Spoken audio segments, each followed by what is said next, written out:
Bem-vindos a mais um episódio de E aí, professor? Oi, Martin. Bem-vindo, Walter. Como vai, Martin? Sim, eu vou bem, e você? Eu ainda vou bem, obrigado. Ainda é verão, então não dá pra gente reclamar de estar com o clima frio. Não, tá bastante quente É. aqui. Bem, hoje nós temos mais uma vez um tema muito controverso. Eu tenho certeza que nós teremos muito a falar Na sobre verdade, é isso. um assunto recorrente, porque parece que as pessoas não entendem. Não, talvez elas não queiram entender. Eu acho que é mais por aí mesmo. Vamos abrir com uma palavra de oração. Nosso Pai Celeste, mais uma vez é um privilégio. Nós agradecemos por podermos estar aqui, nós pedimos que Tu nos abençoe, nos guie com Teu Espírito Santo e com Seus anjos nos protegendo. Ilumine nossas mentes durante essa conversa, em nome de Jesus. Amém. Amém? Muito bem, Martin. Podemos trabalhar para Deus ou trabalhar com Deus? Trabalhar com Deus. Ah, sim. Se você desconectar essa parte, você vai acabar trabalhando à toa. Trabalhamos em vão, não é? Não é um trabalho comum, como se a gente só batesse o cartão. Na verdade, se Deus não vai com você, você vai acabar ficando para trás e vai ter que enfrentar o diabo sozinho. Sabe? E se você escolhe ficar para trás, você será excluído. Sendo assim, é bom ficar muito perto de Deus. Isso, na verdade, é muito importante o que você perguntou. Porque eu acho que muitas vezes quando você trabalha com Deus, você começa a esquecer que Ele está trabalhando com você e você começa a trabalhar para Deus e não com Deus. Isso é um problema. E você pode ficar cansado ou você não entende por que você está lutando, mas a última pessoa para quem você pede ajuda é Ele. Verdade, você acaba achando que está fazendo o trabalho sozinho. Então, Martin, nós vamos falar sobre dons espirituais. Nós já falamos sobre isso antes. E eu acho que mais que uma vez. Na verdade, várias vezes. E aqui estamos mais uma vez. Agora, por que é que nós temos que falar mais uma vez? Bem, é porque as pessoas parece que não entendem o significado, É mesmo. a importância dessas coisas. Agora, recentemente, um jovem me contactou, um recém-converso, um tição tirado do fogo. Ele entrou na igreja agora. Ele já ouviu muitas coisas, assistiu vários DVDs, mas a igreja está fazendo o oposto. Então, ele tem algumas perguntas que vieram à mente dele. Exato. Então, ele vai ao pastor e diz ao pastor: eu não entendo, sabe? Por que é que tem carne nos junta-panelas da igreja? Por que tem tudo isso? O espírito de profecia não nos aconselha a fazer diferente? E aí a resposta que ele recebe do pastor é que aquilo lá era para o passado, não se aplica a nós. Ou ele tem até mesmo uma resposta mais impressionante do que essa. Já disseram para ele que a profetisa morreu. Então os conselhos dela não valem mais para a gente?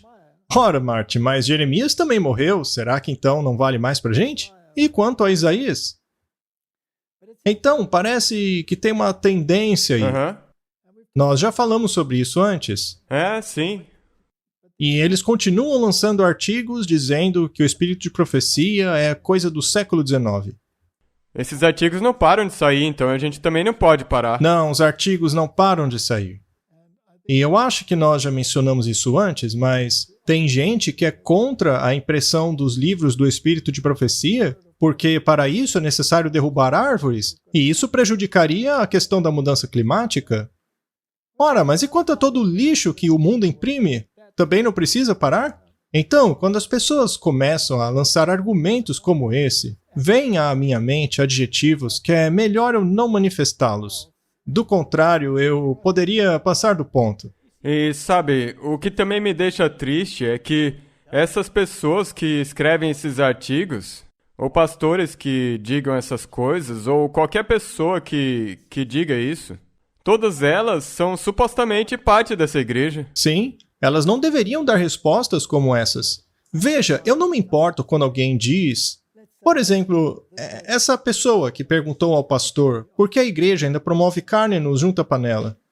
Veja, se o pastor tivesse respondido: olha, meu filho, é verdade, nós precisamos melhorar, estamos lutando com essa questão, Eu espero que o Senhor nos ajude a mudar nosso coração e nossos hábitos. Eu não teria problema nenhum com essa resposta. Mas você dizer claramente que o espírito de profecia é coisa do passado, isso passa do ponto, sabe?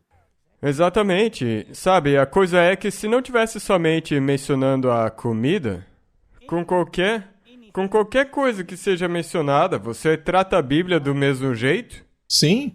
E por que esse ex-presidente de uma união com quem eu acabei debatendo em um fórum público, ele é tão do contra por causa da maneira como o espírito de profecia retrata o catolicismo?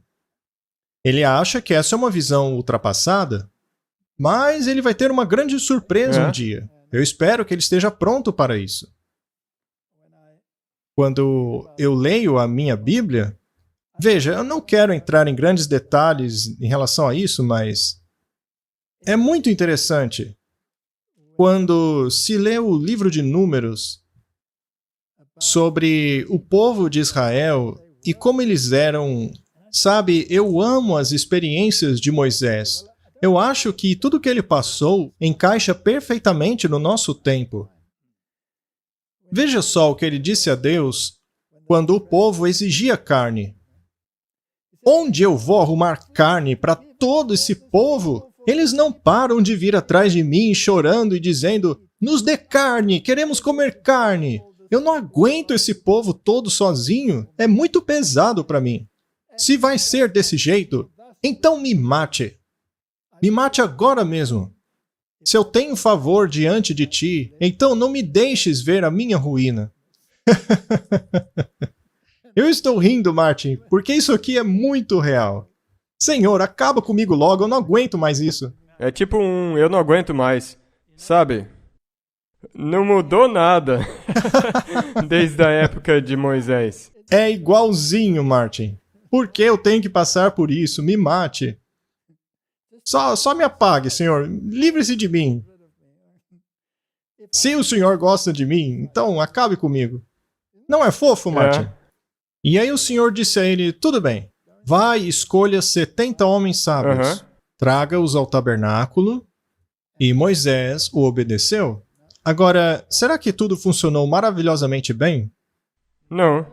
Na verdade, não, porque... Veja só o que diz. E o Senhor desceu em uma nuvem e falou com ele, e tomou do espírito que estava sobre ele, e deu-o aos 70 sábios. E aconteceu que, quando o espírito descansou sobre eles, eles profetizaram. Mas o verso 26 começa com mas. Mas restaram 2 homens no acampamento. Então 2 daqueles 70 não apareceram. Eu não vou. Quem os convocara? Deus. E eles ainda dizem: eu não vou. Isso é muito interessante. Vamos lá. O nome de um deles era Eldade, e o nome do outro, Medade. E, surpreendentemente, o Espírito também veio sobre eles. Então Deus viu os 2 lá na tenda deles, e ainda assim, ele colocou o seu Espírito sobre eles. Quando Josué viu isso, ele ficou revoltado. Como assim? Então um jovem correu a Moisés e disse: o Eldade e o Medade estão profetizando no acampamento. E Josué, filho de Num, servo de Moisés, um de seus jovens, respondeu e disse: Moisés, meu senhor, os proíba! Faça-os parar agora! E Moisés respondeu: você está enciumado de mim? Quisera Deus que todo o povo do Senhor fosse profeta, e que o Senhor colocasse o seu espírito sobre todos eles? Moisés era um homem manso e gentil. Ele não estava muito preocupado, mas ali estavam eles profetizando, os 2 teimosos. Teimosos, Martin. Isso aí me soa conhecido. Não parece o mesmo de hoje? Exatamente a mesma coisa. E depois o Arão e a Miriam...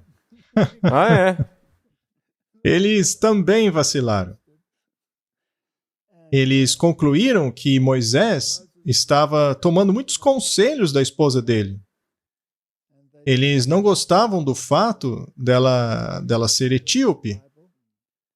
Aqui no rodapé diz que ela era uma cuxita, mas Ellen White diz que ela não era uma cuxita. A pele dela era mais escura do que a dos outros. Você acha que nós ainda temos esse tipo de problema, Martin? E a gente aqui pensando que é uma coisa que está surgindo agora. E Miriam acabou sendo reprovada por isso. Mas é interessante que no verso 6, no capítulo 12, diz: ouçam agora as minhas palavras. Se há um profeta entre vocês, eu, o Senhor, me farei conhecido a ele em uma visão, e falarei a ele em sonho. No entanto, não é assim com meu servo Moisés, que é fiel em toda a minha casa. Com ele eu falo boca a boca, claramente e não por enigmas. Eu falo diretamente com ele. Às vezes não é necessário haver um testemunho direto. Sim, um testemunho direto. Porque às vezes as pessoas ficam confusas, ou elas querem ser confusas. Mas Deus já não fez isso sempre? Deus já não sempre mandou um testemunho direto? Sempre que havia qualquer coisa que não estava clara, se infiltrando? Sim, e neste caso você não pode ficar argumentando, dizendo, talvez sim, talvez não. Não, é uma coisa clara. Pois ele vê a semelhança do Senhor, pois não tiveste temor de falar contra o meu servo, contra Moisés?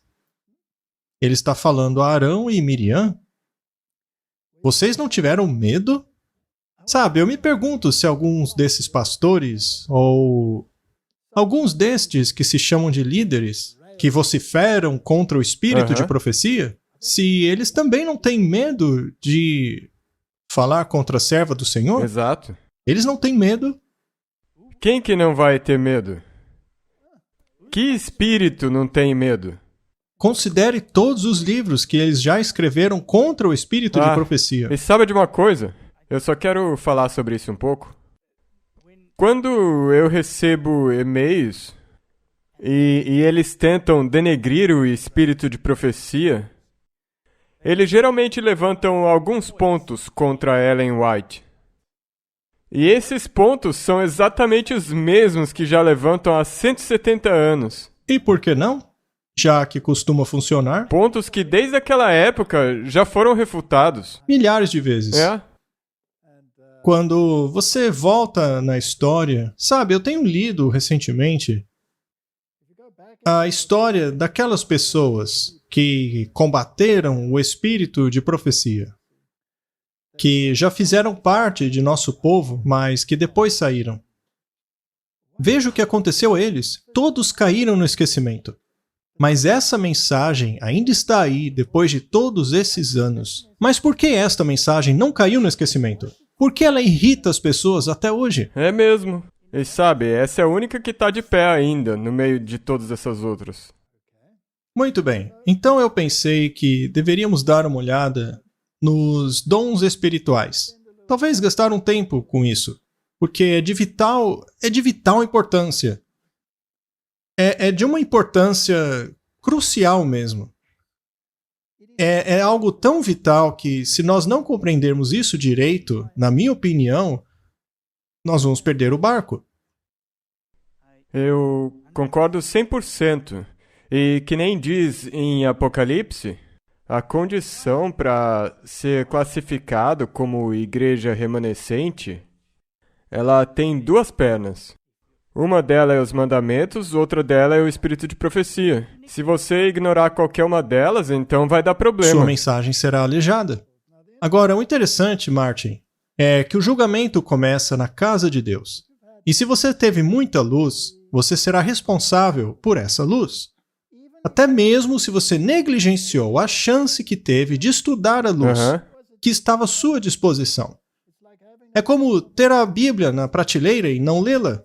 Você será responsável por ter tido aquele livro na prateleira e não tê-lo estudado. Exato. Sendo assim, vamos dar uma olhada nos dons espirituais para ver por que eles são tão importantes assim. Nos tempos antigos, Deus falou aos homens pela boca de profetas e apóstolos. Nestes dias, Ele falou a eles através dos testemunhos de seu Espírito.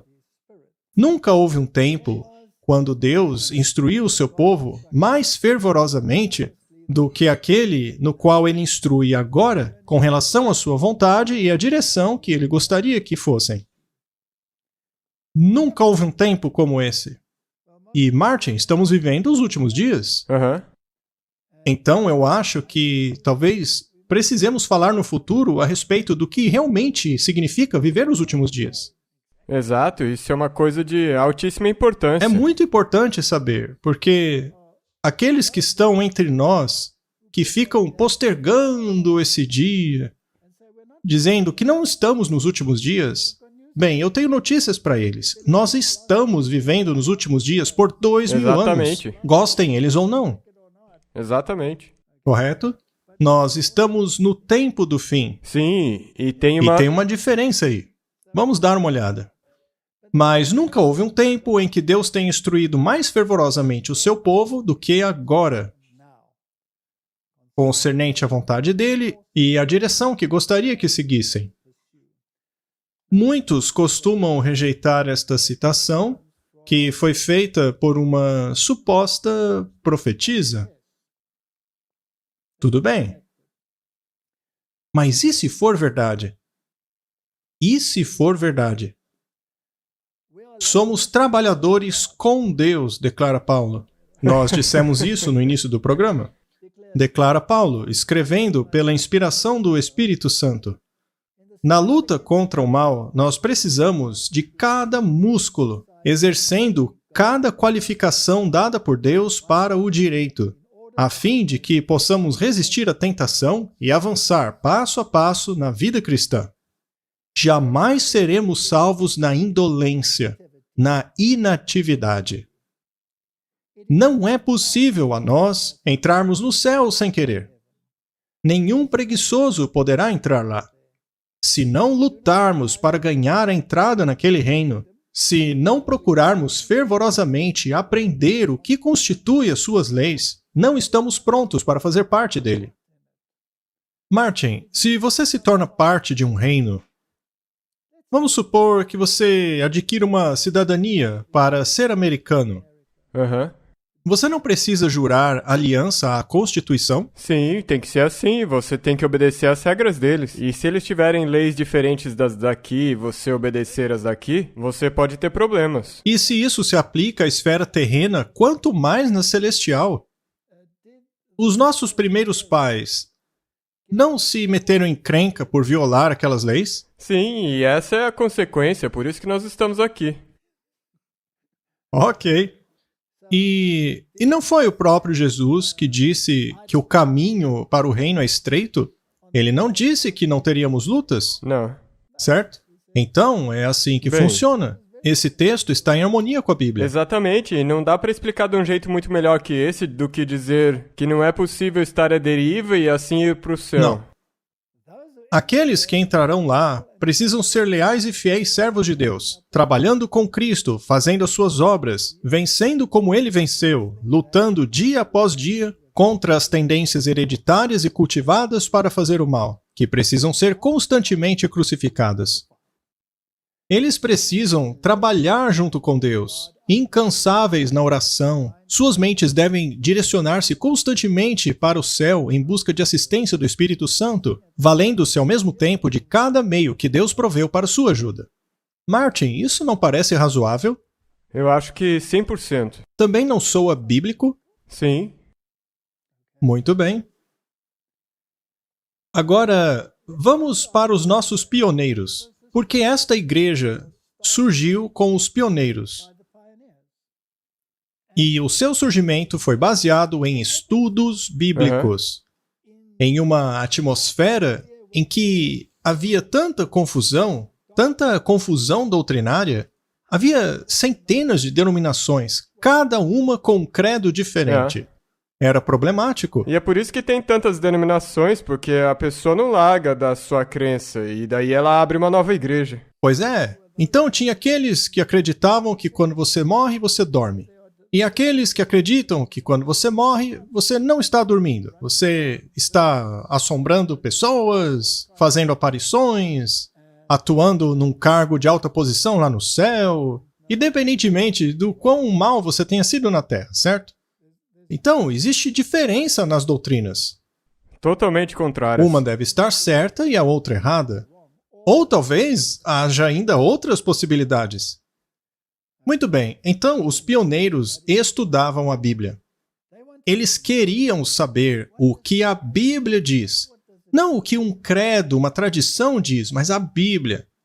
E o que as profecias dizem. E esses pioneiros, quando chegavam a algum impasse, sem saber se era uma coisa ou outra, o espírito de profecia era o veículo que mostrava o caminho, mas tinha que ser bíblico. Exato.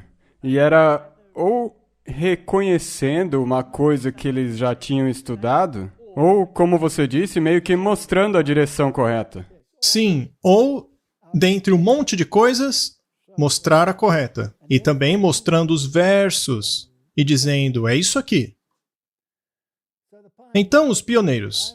Fui instruída que deveríamos dar importância ao testemunho de alguns dos antigos pioneiros que já morreram. Permitam-lhes continuar falando através de seus artigos encontrados nos primeiros números de nossas publicações. Estes artigos deveriam agora ser reimpressos para que sejam uma voz viva das testemunhas do Senhor. A história das primeiras experiências nas mensagens será uma força para fazer frente aos perigos dos enganos de Satanás.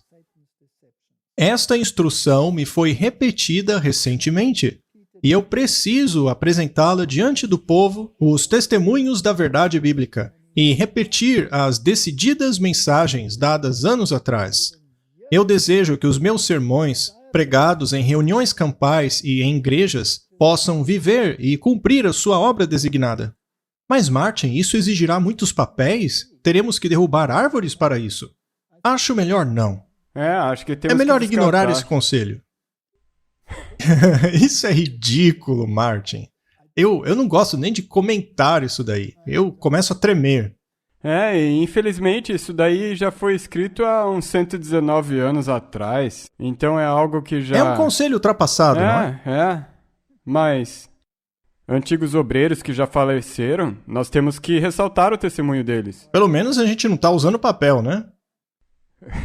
Apenas eletricidade. Se bem que a gente está colocando carbono no ar, né? Acho que isso também é problemático, Martin. Mas sabe de uma coisa?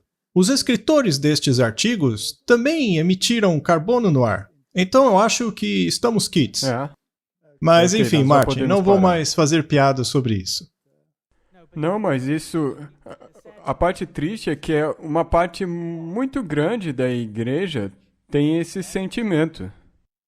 E nós temos que mostrar se esse sentimento está em harmonia com a Bíblia.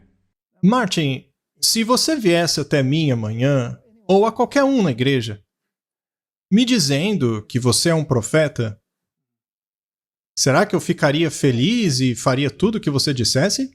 Não, claro que não. Não você. Eu seria muito cético quanto a isso. Então, os pioneiros, você não acha que eles também eram céticos? Com certeza. Mas o que os convenceu? É a verdade. Só pode ter sido a verdade. A Bíblia sempre indica a verdade. Você não tem como negar quando a verdade é apresentada. Você pode tentar desconsiderar ela, mas você não pode negar que é a verdade. Sabe, tem um pioneiro que realmente me impressiona. Ele teve os seus altos e baixos. Ele trabalhava muito pesado. Ele era muito leal. O seu nome era Urias Smith. E ele escreveu vários livros e chegou a publicar várias teses. E ele não acertava tudo toda hora. Mas ele também foi reprovado algumas vezes. Mas ele era tão fervoroso. A história dele é tão interessante. Sabe, ele não tinha uma perna. Então, ele inventou uma prótese que tinha uma junta no joelho e também ali no tornozelo. E até hoje, a patente dele é utilizada no mundo pelos militares de todo o planeta. Aquelas pessoas tinham energia. E quando eles descobriram a verdade e a lei e formaram a igreja, e essa dicotomia entre a lei e a graça, todas essas questões dentro da igreja, não foi fácil. Sim, obviamente. Não foi fácil trabalhar em meio a tudo isso. Mas eu acho que ele, no fim, conseguiu vencer muitos obstáculos. Sim, e teve uma época que ele, digamos assim, não era muito entusiasta da ideia do espírito de profecia. Ele sempre foi a favor do espírito de profecia, mas quando ele era repreendido, Isso soa conhecido. é aí que o calo dele doía. Especialmente quando certos novatos estavam tomando os holofotes, como Afonso Jones. Ele era um jovem e estava falando sobre essa justificação pela fé, só que o Urias Smith e alguns dos mais antigos ali começaram a achar que esse jovem estava tirando a obediência da lei e eles queriam colocar freios nele, o que acabou deixando o Afonso muito frustrado. Porém, o espírito de profecia ficou do lado de Afonso Jones. E para Urias Smith, isso deve ter sido dolorido. E eu posso entender por que ele ficou irritado. Porque o Jones, ele deu umas alfinetadas nele. Veja, o Urias Smith tinha escrevido bastante. Uma das coisas que ele havia sido o primeiro a descobrir foi sobre os 10 dedos da estátua de Daniel. E os 10 chifres, quem eram eles na história? Ele havia mencionado as nações da Europa, mas não havia incluído os Alemanni, que são os alemães. Ele colocou os hunos na lista. E o Afonso Jones estudou essa questão com bastante profundidade e excluiu os hunos, dizendo que eles não faziam parte daquela categoria e colocou os alemanes ali. Então alguém perguntou a ele publicamente o que ele achava sobre o fato de que os nossos pioneiros, como Urias Smith, havia dito que eram os hunos. Então ele dizia em público coisas mais ou menos assim. O Urias Smith pensa que são os hunos, mas eu sei que são os alemanes. Eu acho que não era por aí, viu? Sim, e o jeito que ele fez isso também não foi correto. Pois é, não precisava. Então, acontecia essas coisas. Mas o importante Exato. é ver como tudo terminava.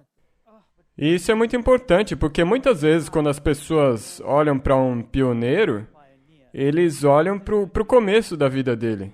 Eles nunca olham a trajetória inteira. Sim, alguns deles saíram dos trilhos no fim. Então você tem que ter discernimento claro sobre como você vai usar essa trajetória toda. Devemos separar a mensagem do homem. É, exatamente. É necessário. A mensagem, ela tem que estar em harmonia com duas coisas. A Bíblia e o espírito de profecia. É isso aí. Mas o interessante é que o Urias Smith, que era o editor da Review, mais tarde foi substituído pelo Afonso Jones, que era muito mais jovem do que ele. E o Urias Smith, basicamente, teve que trabalhar para ele. E ele trabalhou. Isso exige que você engula um monte de orgulho. Soa como Paulo com o Marcos. Sim. E o Urias Smith sofreu por uns 2 anos. Tinha todas essas coisas vindo sobre ele. Ele tinha um punhado de simpatizantes ali, os caras antigos. Mas aconteceu que no fim, em um certo dia, ele acabou dando um sermão. Vamos ler a respeito. Este é o sermão de Urias Smith sobre o espírito de profecia. No segundo sábado da sessão, Urias Smith deu um sermão no culto daquela manhã. O tópico era o espírito de profecia e a nossa relação com ele.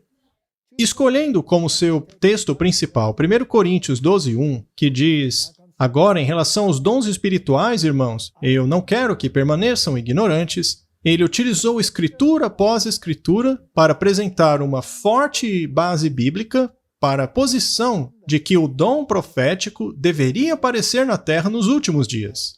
Ele deu clímax a esta fase de sua mensagem, colocando Apocalipse 12:17 como justificação para a aceitação da posição para esta operação do Espírito assim aguardada.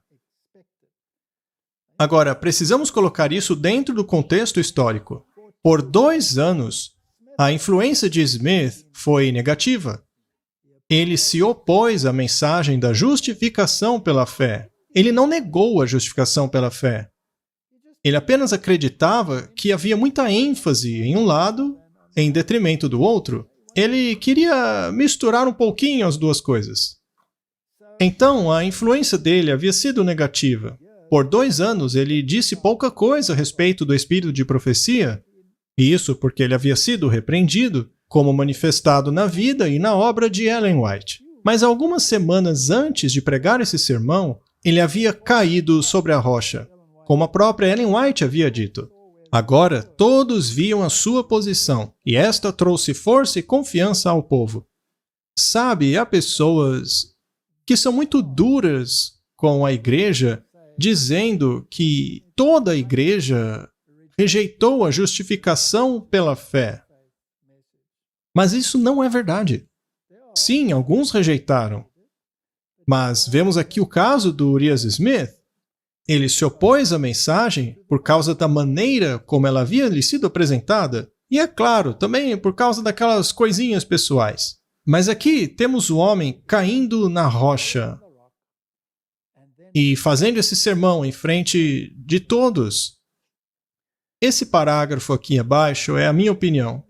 Estes pioneiros lutaram a luta. Eles foram humanos, como todos nós. Assim como ele o fez, nós também precisamos cair sobre a rocha e rendermos as nossas naturezas teimosas. Urias lutou contra si mesmo, mas a sua última conclusão é digna de consideração. Então, eu fui dar uma olhada no sermão do Urias Smith. Eu consegui encontrá-lo em um daqueles livros grandes. Eu não achei na internet. Eu só consegui achar naqueles livros bem grandes, que têm cópias do que foi escrito naqueles dias. E eu pensei que valia a pena compartilhar. Com Será certeza, que podemos? por favor. Só o básico. Não o sermão todo, isso levaria muito tempo.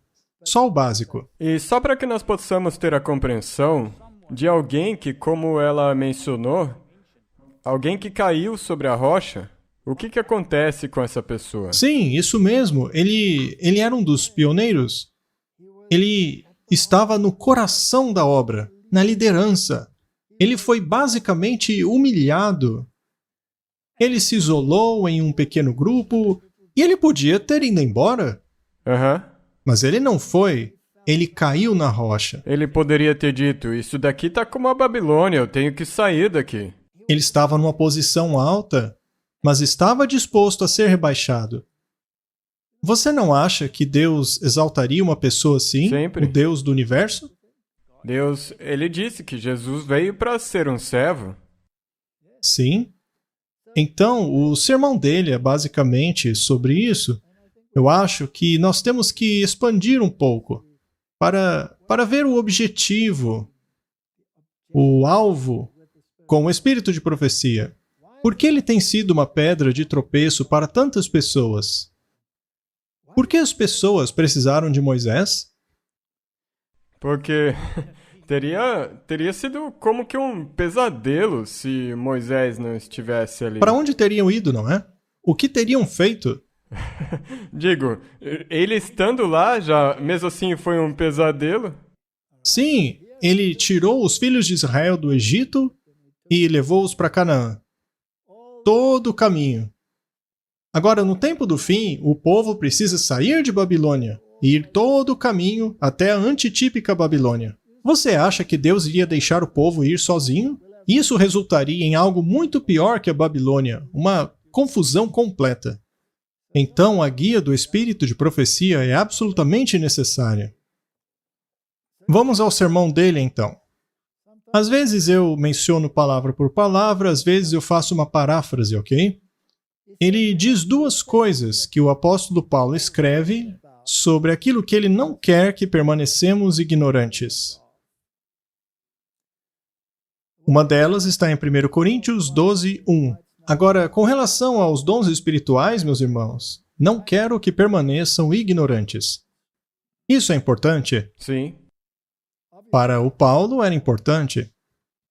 Ainda há mais uma coisa a respeito da qual ele não quer que fiquemos ignorantes. 1 Tessalonicenses 4, 13. Mas eu não quero que fiquem ignorantes, meus irmãos, a respeito daqueles que dormem, para que não fiquem tristes, assim como aqueles que não têm esperança. Martin, seriam essas duas coisas pontos de controvérsia? Sim, são e muito. São muito, porque... Então existe controvérsia com os dons espirituais e uma grande controvérsia a respeito do estado dos mortos. O que também será, o estado dos mortos, será um dos últimos enganos que Satanás vai usar. Satanás não será capaz de ser bem-sucedido com esses enganos a menos que ele se apoie em sua doutrina da imortalidade da alma. Exato. Ambas são muito significativas no que tange a restauração de todas as coisas e a missão da igreja remanescente. Paulo não quer que permaneçamos ignorantes em relação a essas duas questões, porque o correto entendimento delas é vital à igreja, especialmente ao remanescente, uma vez que estes deverão ficar face a face às ilusões demoníacas dos últimos dias. Um correto entendimento destes pontos vitais nos protege contra os enganos do espiritualismo e nos fortalece contra as interpretações espúrias das Escrituras. Não é poderoso? Sabe, então, em outras palavras, quando você professa essas coisas, você vai ter a compreensão correta do que a Bíblia quis dizer. Pelo menos você vai compreender corretamente. Sim, sim. É extremamente importante olharmos para essa questão. Depois ele menciona 2 Pedro 3,16 e também em todas as suas cartas, falando a eles a respeito destas coisas. Este aqui é Pedro falando a respeito das cartas de Paulo, nas quais há coisas difíceis de se compreender, que os indoutos e inconstantes distorcem, assim como fazem com o restante das Escrituras, para a sua própria destruição.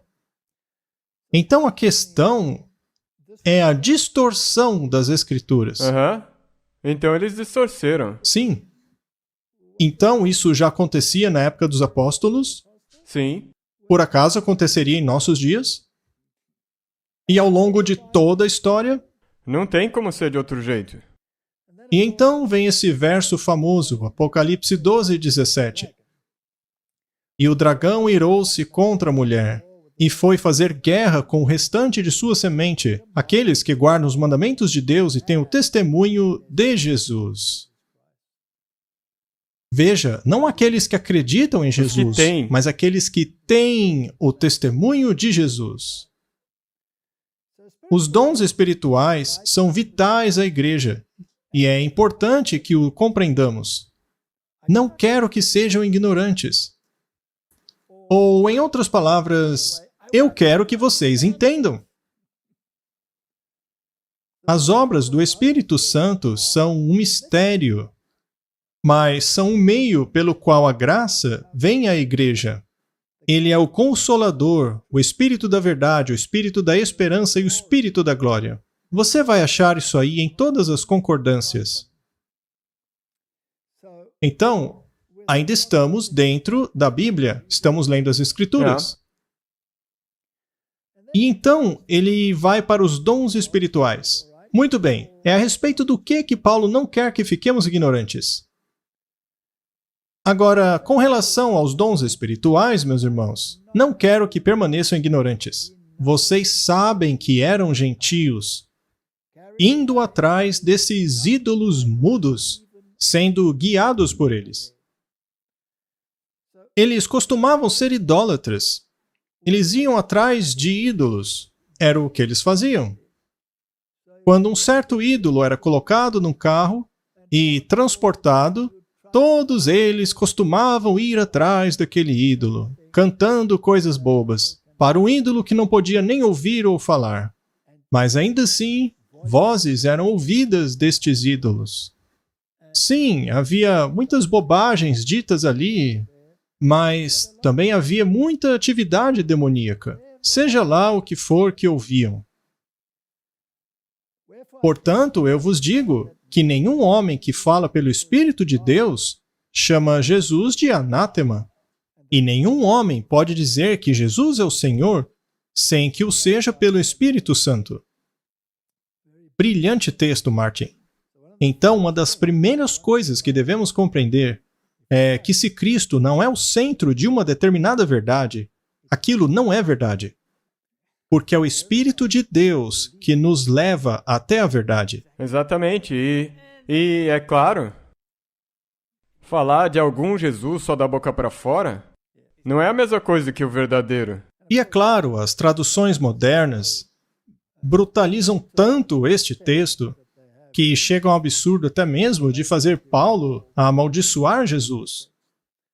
Mas deixa essas traduções para lá por agora.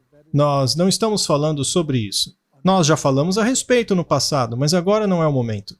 1 Coríntios, capítulo 12, verso 4. Existe diversidade de dons, mas trata-se do mesmo Espírito. Então, existem dons diferentes, mas eles vêm do mesmo Espírito. Sim. E são centralizados em Cristo. Do contrário, não são de Deus.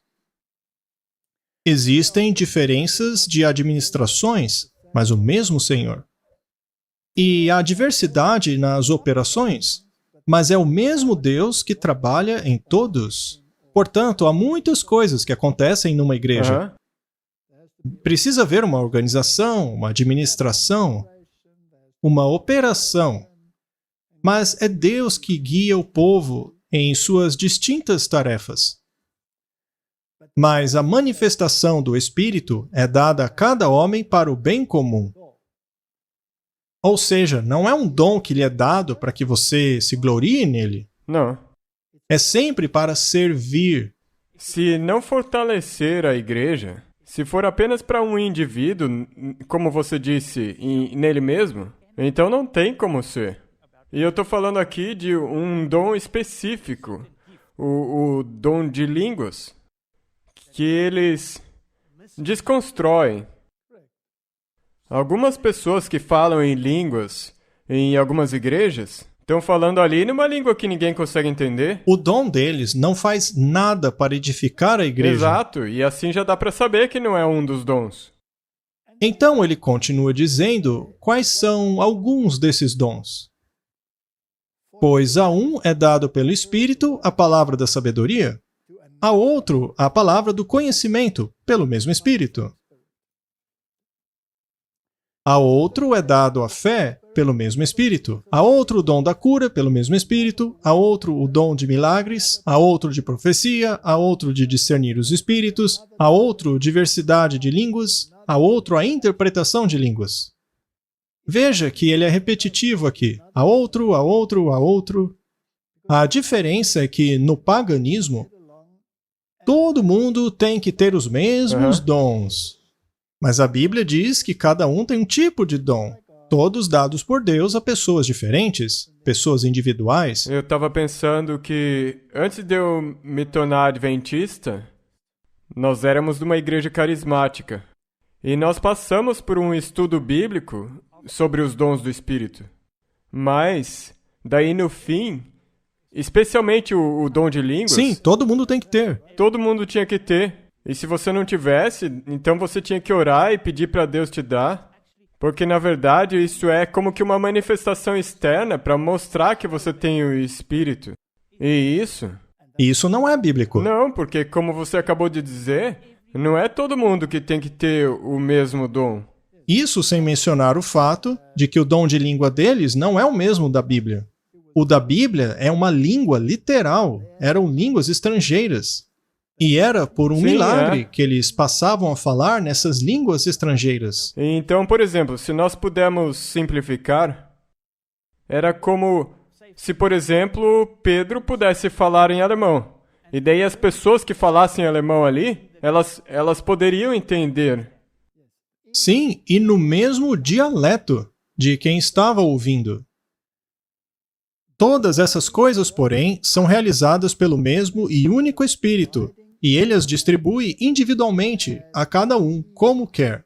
Não como a gente quer, Martin, como ele quer. E esse Espírito é o Espírito Santo. Correto? E essa decisão é feita por Deus. É Ele quem decide qual dom vai para quem. Não cabe a você escolher o seu dom. E então Urias diz, para deixar as coisas claras, o apóstolo continua a comparar esses dons ao funcionamento de um corpo, no qual todos os membros têm atribuições específicas, trabalhando todos para a unidade de propósito. Isso é importante. Nenhum desses dons são para um propósito egoísta. E aí ele continua, uma igreja sem esses dons é como um homem cujos membros tornaram-se doentes, incapacitados ou mesmo removidos. E assim o é com a igreja, quando esses dons não estão presentes, e tais membros inoperantes. É uma igreja que não pode executar o seu dever perante o mundo para o benefício da família humana. Portanto, Martin, se a igreja não tivesse esses dons, ela seria uma organização falha, que não funcionaria direito. A partir do verso 28, o apóstolo lista os dons em ordem de importância e diz que nem todos têm os dons ou os mesmos dons. Assim, na igreja, Deus estabeleceu primeiramente os apóstolos, em segundo lugar, os profetas, em terceiro, os professores, depois os milagres, depois o dom de cura, a ajuda, governo e variedade de línguas. E então ele deixa claro como o sol, para que você não permaneça ignorante no assunto. Por acaso são todos apóstolos? É claro que não. Não. Seriam todos profetas? Não. Não. Todos professores? Não. Não. Todos operadores de milagres? Não. Não. Todos têm o dom de cura? Não. Não. Todos falam em línguas? Não. Todos interpretam? Não. Mas almejem fervorosamente os melhores dons, e eu lhes mostrarei um caminho mais excelente. Precisamos ser cristãos de coração, mente e alma, e deixar que Deus distribui os dons. E então, porque é um assunto muito importante, em Efésios, o apóstolo explica quando, para quem e para qual propósito e qual duração os dons foram apresentados.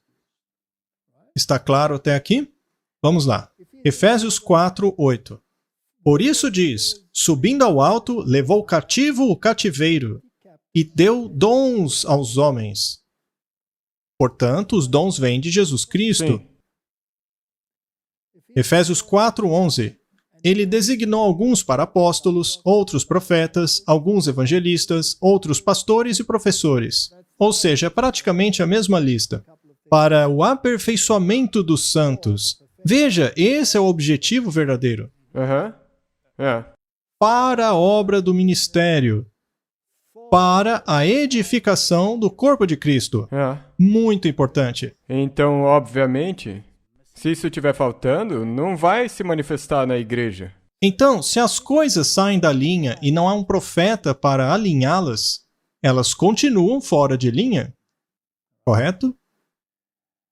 Até que cheguemos à unidade da fé e do conhecimento do Filho de Deus até um homem perfeito, até a medida da estatura da plenitude de Cristo. Então, há duas possibilidades. Se você não estiver na unidade, há duas possibilidades. Ou não há profeta, ou há um desprezo pelo profeta. Sabe, eu já faz anos que falo exatamente essas palavras. Se você quer ter união, então tem que ser em torno do profeta, porque daí você vai ter união em torno da Bíblia. É assim que se tem a unidade. Agora, se você... Lembre-se do que disse um dos reis israelitas. Não há profeta em Israel? Sim, tem um, mas eu odeio ele. É, porque os outros 400, ou seja lá quantos fossem... Me traga os profetas de Baal, eles são ok. Mas aquele lá eu odeio. E por quê? Porque ele não... Ora, porque ele diz a verdade. Então, temos a mesma situação hoje. Exatamente a mesma. Mas isso significa que a nossa igreja é apóstata? Não. Mas é hora de começar a reconhecer e tomar tempo para estudar o profeta. É isso aí. Quando chegarmos à unidade da fé, ao conhecimento do Filho de Deus, isso é a fé de Jesus. Até um homem perfeito, até a medida da estatura da plenitude de Cristo. isso é um crescimento.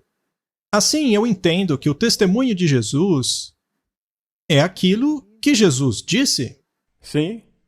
E se ele diz a um profeta e o profeta diz a você, mas você rejeita aquilo dizendo que é bobagem, então, meu amigo, existe um problema sério no seu raciocínio. Porque daí você está dizendo, Jesus, eu na verdade não quero ouvir o que você tem para dizer. É isso mesmo. Para que não sejamos mais como crianças, indo de lá para cá, sendo levadas por qualquer vento de doutrina, pelo engano dos homens, por suas sutilezas, por meio das quais eles esperam enganar. Temos tudo isso aí na igreja? Temos ventos de doutrina? Enganos de homens? Sutilezas enganosas? Temos sim. engano hoje? Vamos parar por aí, Martin. Então, em 1 Coríntios, ele confirma que aqueles que estão aguardando pela vinda de Cristo serão abençoados com todos os dons do Espírito. 1 Coríntios 1:6. O testemunho de Cristo foi confirmado em vocês, para que não vos falte nenhum dom, aguardando a vinda do nosso Senhor Jesus Cristo. Todos os dons precisam estar na igreja, inclusive o dom de profecia? Sim. Talvez até de forma especial, porque o dom de profecia vai te ajudar a reconhecer que outros existem. Então, temos todos os dons listados. Estes são os dons. E ele disse que não pode faltar nenhum. É assim com o povo que aguarda o Senhor. Esses dons devem ser restaurados. E é interessante quando isso foi escrito, porque ele diz o testemunho de Cristo. Isso é a mesma coisa que o testemunho de Jesus. Sim. Dirigindo-se ao povo que aguarda o breve retorno de Jesus, ele escreve: Mas a respeito dos tempos e estações, meus irmãos, não há necessidade que eu vos escreva a respeito disso, pois vocês mesmos sabem perfeitamente que o dia do Senhor virá como um ladrão na noite. É isso que diz as Escrituras. Pois vocês sabem perfeitamente que o dia do Senhor vem como um ladrão na noite. Pois quando disserem paz e segurança, então lhe sobrevirá repentina destruição, como as dores de parto àquela que está grávida, e eles não escaparão. Mas vocês, meus irmãos, isso é plural, não estão nas trevas, para que aquele dia os pegue como um ladrão. Por que não? Por que não, Martin? Porque aquele dia não vai pegá-los como um ladrão. Porque eles têm o espírito de profecia. E possuem os dons. Exato. Que mostra Essa pra eles. igreja tem todos os dons. Eles não estarão nas trevas. Mas alguns vão escolher estar nas trevas. Mas você não tem que estar nas trevas. Vocês são todos filhos da luz. Filhos do dia. Não somos da noite ou das trevas. Como que as trevas foram dispersas? Por causa dos dons. Muito bem. Portanto, não vamos dormir como fazem os outros. Vamos vigiar e sermos sóbrios. Agora, a igreja remanescente é morna. E eu suponho que muitos estejam dormindo, como as 10 virgens. Todas dormiram. Quanto a quem vai acordar ou não, isto nós ainda veremos. E então, a partir do verso 19, ele diz, 1 Tessalonicenses 5,19, não apaguem o espírito. Não desprezem as profecias. Provem todas as coisas e guardem aquilo que é bom. Lembre-se, estamos lidando com o sermão de Urias Smith. Sim. É ele que está cavando todos esses versos. Esses pioneiros conheciam muito bem a Bíblia. Agora, você também tem que manter em mente que ele ficou uns 2 anos se opondo a isso. É isso mesmo. E ele não Era estava isso que eu queria sozinho. dizer. O Paulo não fez o mesmo? Contra os aguilhões. Martin, você não fez o mesmo no início? Dando murro em ponta de faca. É por isso que eu escrevi um sermão sobre isso. Muito bem. Eu mesmo fiz isso no início. Porque, afinal, quem é que vai facilmente abandonar todo o seu estilo de vida e dizer, ah, tá bom, se o profeta diz, eu Exato. faço. Você Não tem tem que outro ser jeito. ou insano ou muito motivado. Então agora você tem que saber como que Deus trabalhou com ele. E incomodou ele. E no final das contas, ele teve que dizer, Ok, deixa eu dar uma olhada nisso. E resultou É nisso isso aí. mesmo. Então, primeira coisa, não apague o espírito. Essa é uma ordem bíblica. Agora, veja como ele lida com as profecias. Eu coloquei aqui em aspas invertidas, porque eu estou citando ele agora. Não apague o espírito. Esta é uma ordem importante. Não despreze as profecias. Agora, tem um detalhe importante. No inglês, esta palavra está no particípio presente ativo. Ou seja, alguém está te dizendo alguma coisa agora. Não está dizendo, olha, eu quero que você estude o livro de Daniel. Ou então, eu quero que você estude o livro de Isaías. Não está dizendo isso. Está dizendo profecias no particípio presente ativo. E ele continua. Prove todas as coisas. Ou seja, teste, põe à prova. Isso me faz pensar naquele... Quando perguntaram para ele... Eu acho que você escreveu um sermão sobre isso também. Vem e veja. Sim, é verdade. Isso aí é a mesma coisa. Julgai todas as coisas. Isso indica um princípio presente ativo que precisa ser provado pela palavra a fim de fazer diferença entre o verdadeiro e o espúrio. É brilhante. A maneira como ele colocou é brilhante. João 14, verso 16. E eu orarei ao Pai, para que Ele lhes dê outro Consolador, para ficar com vocês por quanto tempo? Para sempre. Isso não inclui o fim dos tempos, que é onde nós estamos agora? Sim. O Espírito da Verdade, que o mundo não pode receber, porque não vê nem o conhece. Mas vós o conheceis, porque habita convosco e estará em vós. Então esses dons estariam conosco até quando? Para sempre. Para sempre, até o fim dos tempos. O apóstolo Pedro cita o profeta Joel como um cumprimento da promessa do derramamento do Espírito Santo. Isto foi no Pentecoste. Acharam que eles estavam bêbados. E eles disseram, não estamos. Isso é o cumprimento da profecia do profeta Joel. Vamos ler em Atos, capítulo 2, verso 15. Pois estes não estão bêbados, como vocês supõem, vendo que ainda é a 3ª hora do dia, ou seja, 9 da manhã para nós hoje. Mas isso é aquilo sobre o que falou o profeta Joel, e acontecerá que nos últimos dias, perceba o termo, últimos dias, disse Deus, eu derramarei o meu espírito sobre toda a carne. E os seus filhos e suas filhas profetizarão, seus jovens verão visões, e seus velhos sonharão sonhos. E em meus servos e em minhas servas derramarei neles o meu espírito naqueles dias, e eles profetizarão. Nos últimos dias, também deve ser aplicado a eles, devido ao derramamento do Espírito Santo no Pentecoste. Sim. Seria isso negligenciado na chuva serôdia? Sim. Não. Peraí, desculpa. Você quer dizer o derramamento ser negligenciado? Ah, desculpa, eu estava pensando no dom ser negligenciado. De qualquer forma, o derramamento jamais seria negligenciado. Haverá um, porque a Bíblia promete na chuva serôdia, e promete os dons até o fim. Então Paulo alerta que depois de sua partida, viriam lobos devoradores.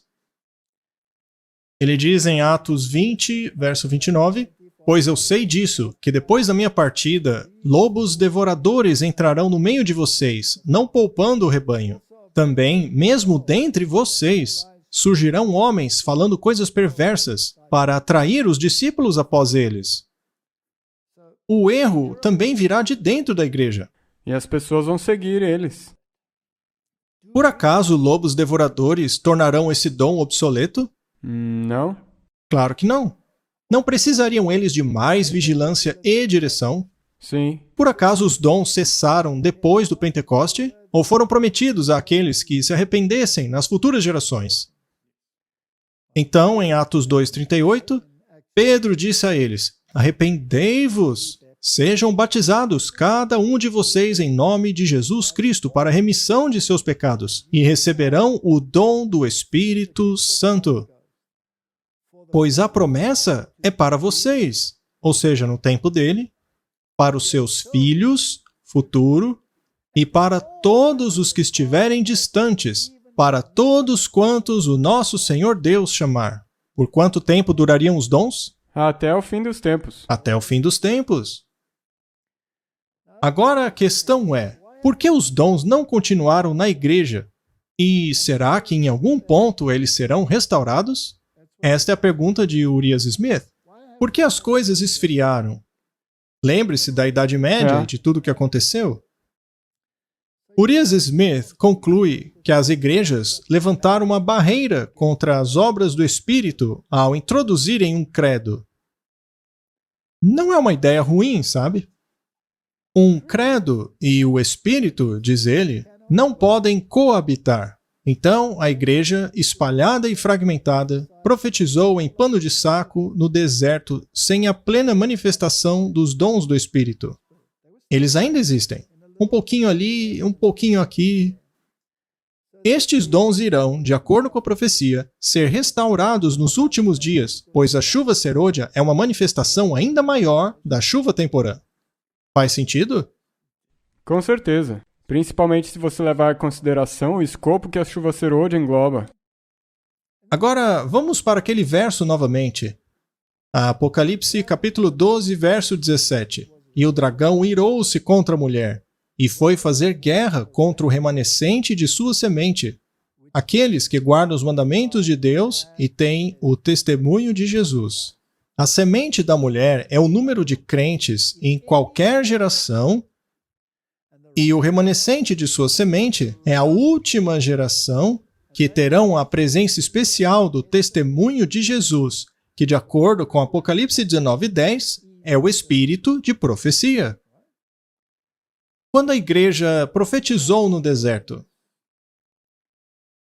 ela possuía dons? Sim. Ela precisava ter. Do contrário, não poderia profetizar. Mas quem estava liderando ela? O Espírito. O Espírito de profecia estava presente na forma das Escrituras. Então os reformadores... Esse é um ponto muito bom, Martin. Os reformadores tomaram o testemunho que está nas Escrituras, são os escritos proféticos. Lembre-se, Paulo disse, não despreze as profecias. Sim. E eles disseram, sola Escritura é a base de toda verdade. E isso permanece pela eternidade. Qualquer profecia tem que estar em harmonia com esse testemunho. Isso, então, nos leva aonde? Uma vez que esses dois critérios têm que fazer parte da igreja remanescente. O dragão enfureceu-se contra eles, porque guardavam os mandamentos e tinham o testemunho de Jesus. Paulo diz, porque em tudo fostes enriquecidos nele, em toda palavra e em todo o conhecimento, como o testemunho de Cristo foi mesmo confirmado entre vós. Então, o que Cristo disse está escrito na palavra, e deve estar dentro de nós, para que não falte a vocês nenhum dom, aguardando pela vinda do nosso Senhor Jesus Cristo. O remanescente tem todos os dons. Isso inclui o espírito de profecia? Exatamente. Então, a igreja remanescente tem que ter o dom de profecia. Então, Paulo conecta aqui o testemunho de Jesus aos dons. A carta aos Coríntios foi escrita em 59 depois de Cristo, antes do livro de Apocalipse ter sido escrito, o que prova que o testemunho de Jesus é associado aos dons. E Apocalipse 19:10 especifica qual dom em particular. Exatamente, é esse o critério de qualificação. Isso é muito importante, porque muitas pessoas querem dizer, não, isso aí faz parte do passado. Isso é passado, a nossa igreja não tem que ter esse dom. Não, o Paulo deixa claro aqui. Há essa definição muito clara em Apocalipse 19, verso 10, que o testemunho de Jesus é o espírito de profecia. A igreja remanescente tem o testemunho de Jesus, ou seja, o espírito de profecia. Então, o espírito de profecia não pode estar se referindo somente aos profetas da Bíblia. Exatamente.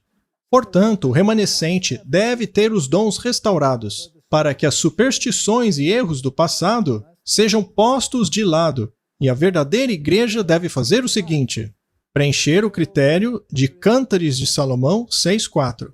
Formosa és, meu amor, como Tirza, aprazível como Jerusalém, terrível como um exército com bandeiras. Quem é esta que aparece como a alva do dia, formosa como a lua, brilhante como o sol, terrível como um exército com bandeiras?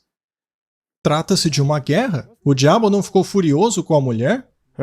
Ele não saiu para fazer guerra com o remanescente? Contra o remanescente. Podemos inverter essa frase.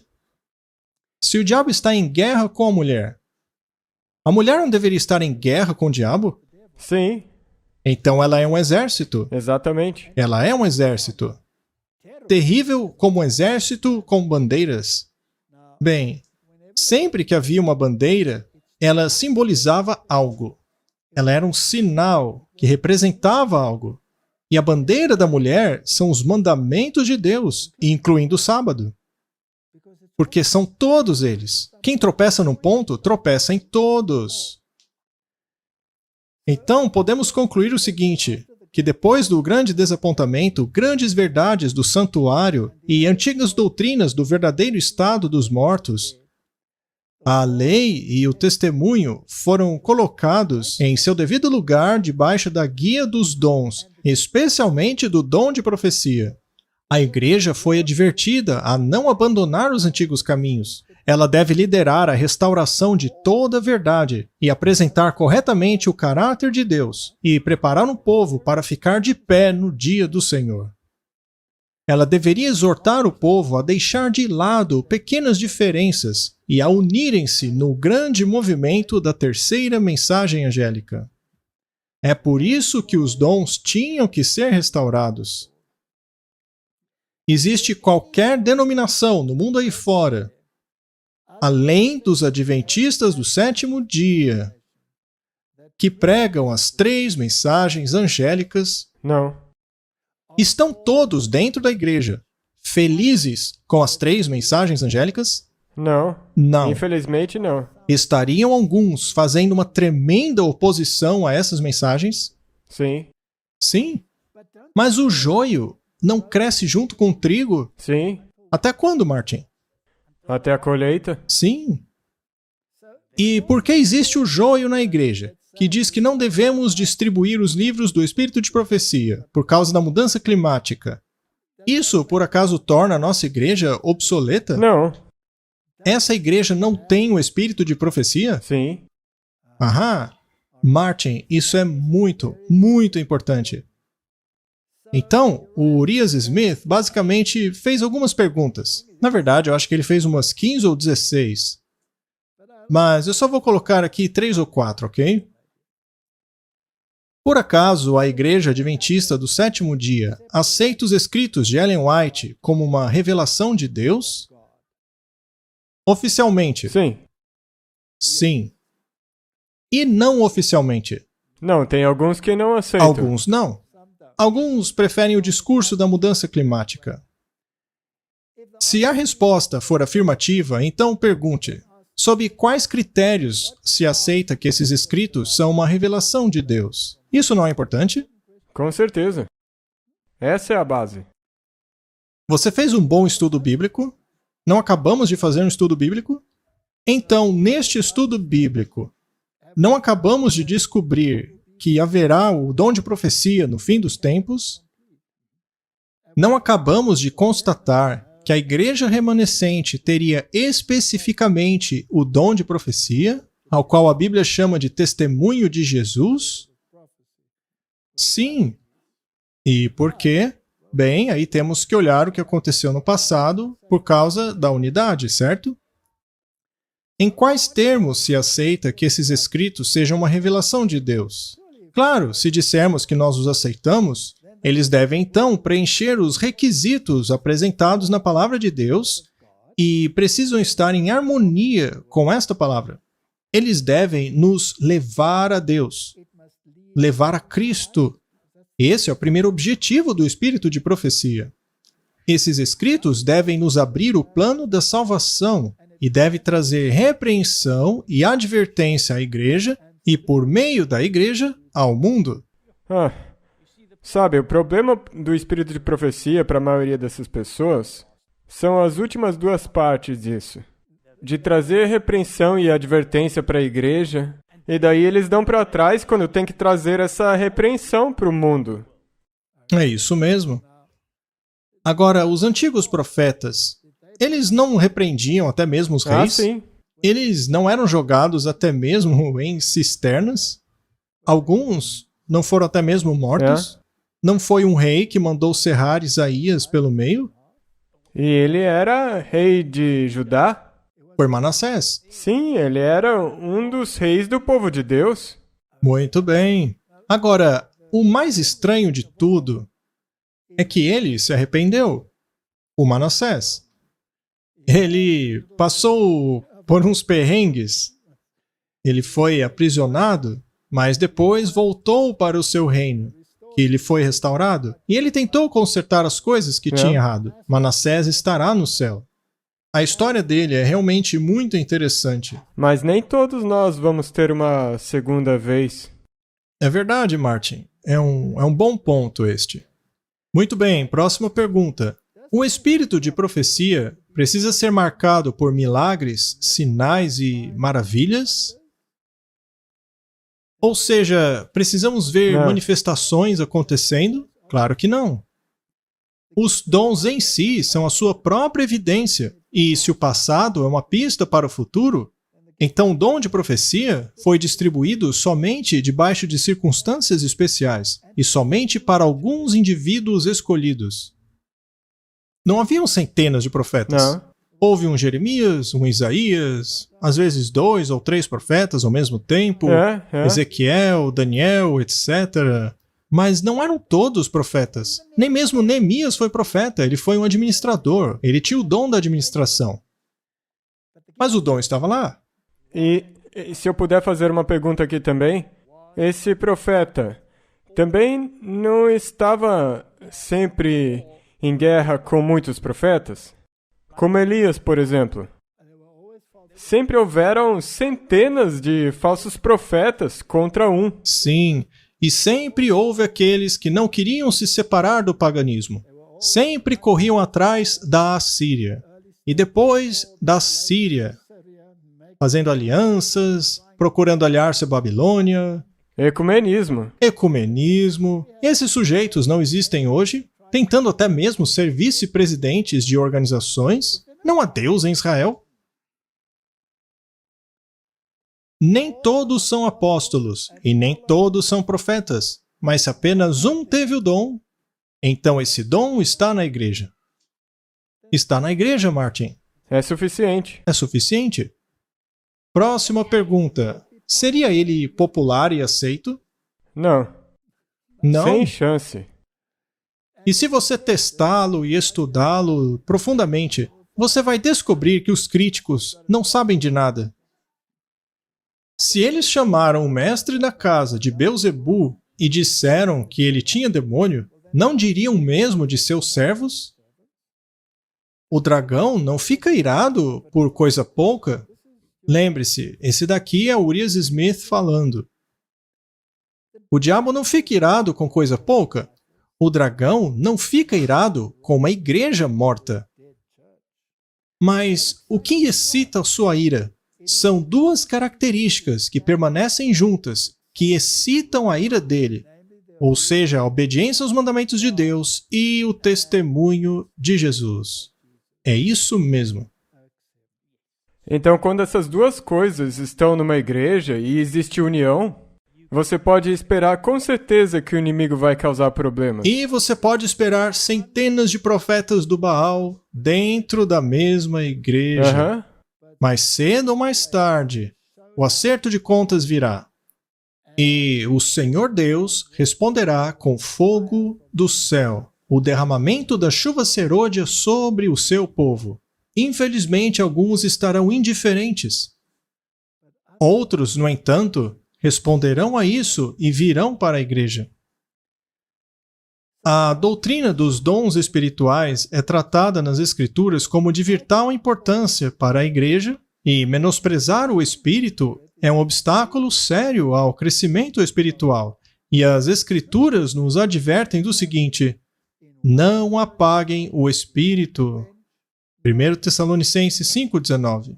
Não joguem água fria no fogo.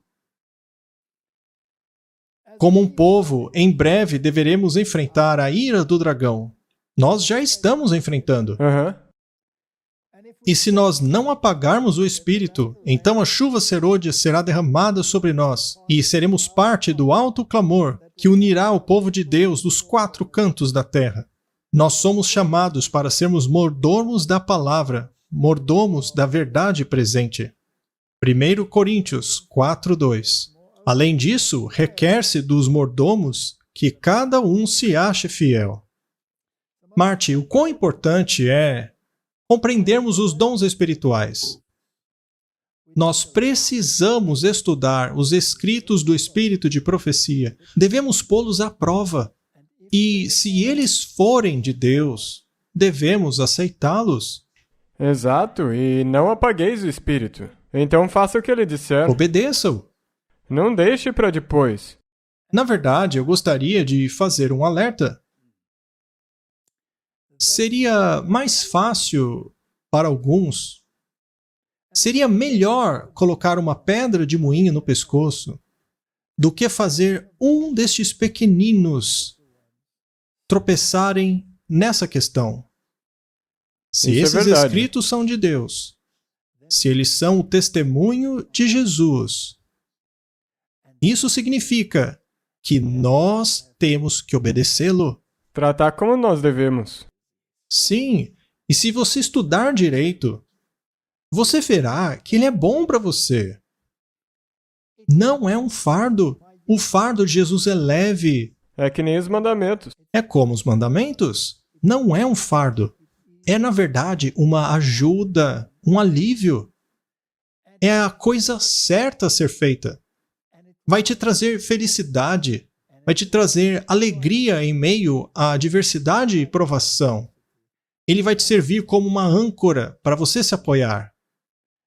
E você verá que a interpretação das Escrituras que você está seguindo é apoiada pelo testemunho de Jesus. Vamos orar. Sim, sim. Querido Pai, esse tópico tem sido agitado vez após vez após vez. Sempre haverá oposição a ele. Ajuda-nos a estudá-lo. E, se nós o estudarmos, tomarmos a decisão correta. Em nome de Jesus. Amém. Amém.